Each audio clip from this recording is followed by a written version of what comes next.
Nous sommes réunis effectivement en ce lieu aujourd'hui pour commémorer à l'unisson avec nos frères algériens la date du 1er novembre 1954, déclenchement de la révolution algérienne ayant mené à l'indépendance de l'Algérie. À l'occasion de ce 65e anniversaire, il m'est agréable d'adresser nos chaleureuses et cordiales félicitations ainsi que nos vœux de bonheur, de paix et de prospérité aux autorités et au peuple algérien, et ce, au nom de M. Henri Razouel, président de la République de Madagascar, du gouvernement et du peuple malagasy. Ce moment qui nous réunit constitue une opportunité, mais comme à l'accoutumée, il permet aussi de jeter un regard rétrospectif sur le chemin parcouru en termes de partenariat et de coopération, ainsi que vous l'avez fort justement évoqué, Monsieur l'ambassadeur, et d'envisager également les perspectives qui entraient pour le bénéfice de nos deux pays et de nos deux peuples. À cet effet, le 4 juin 1964, l'établissement de nos relations diplomatiques a jeté les bases d'une coopération dense, une coopération diversifiée, ponctuée par la signature d'accords dans les domaines culturels, commercial, en matière de transport aérien, ainsi que dans la perspective d'une coopération économique, scientifique et technique, dans des cadres formels qu'il nous revient de redynamiser 55 ans après. Mais l'histoire commune remonte à plus longtemps.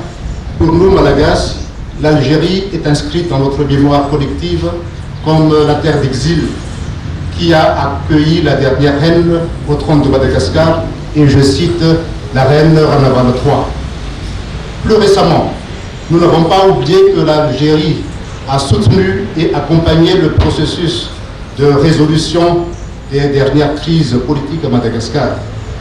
Ce soutien de l'Algérie témoigne de sa solidarité et de son appui au développement de Madagascar.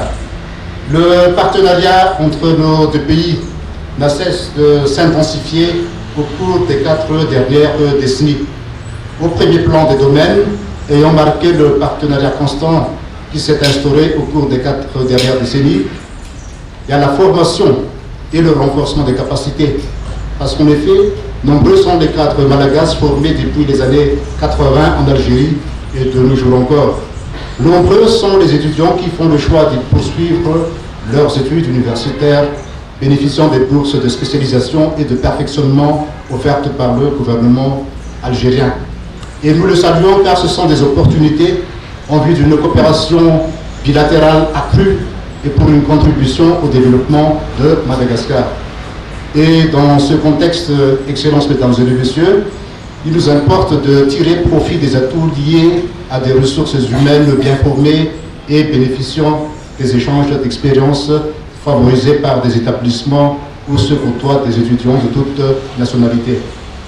Par ailleurs, le soutien mutuel dans les organisations internationales et régionales a contribué à la consolidation des liens d'amitié et de fraternité. La présence des deux pays dans les instances internationales et régionales ont permis de défendre et de promouvoir les intérêts fondamentaux des pays en voie de développement en général et ceux des pays africains en particulier. Et sur tout un autre plan, mais en gardant à l'esprit la contribution de cette coopération entre l'Algérie et Madagascar à la réalisation de l'émergence de Madagascar, il nous importe aujourd'hui de faire un examen de la manière dont nous pourrons renforcer la coopération bilatérale existante et la promouvoir dans les secteurs qui offrent des opportunités avérées de partenariat mutuellement avantageux et de complémentarité entre les économies des deux pays.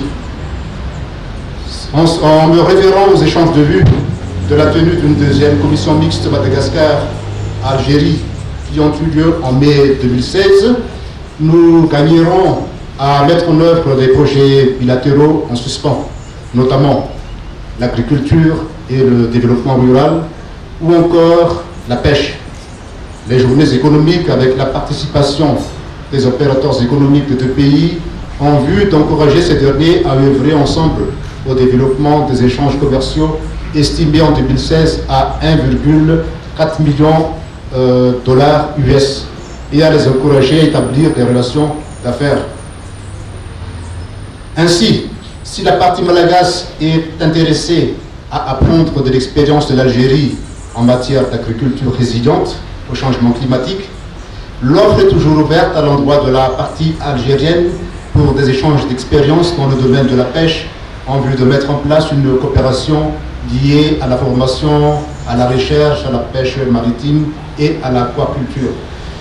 Nous ne serons, Monsieur l'ambassadeur, nous ne serons néanmoins aujourd'hui être exhaustifs au regard de toutes les opportunités offertes de part et d'autre, mais il s'agit de ne pas omettre dans l'élan engendré et l'engouement suscité par les performances de nos équipes nationales de football respectives, les perspectives ayant trait à la promotion de la coopération dans le domaine du sport.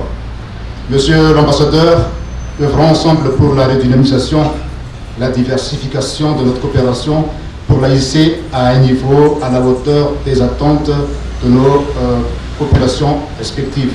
Et sur ces mots, je voudrais réitérer à l'Algérie, à ses dirigeants et à son peuple nos vœux de prospérité. Vive l'amitié et la coopération entre Madagascar et l'Algérie. Je vous remercie de votre aimable attention. Wassalamu alaikum wa rahmatullahi wa barakatuh.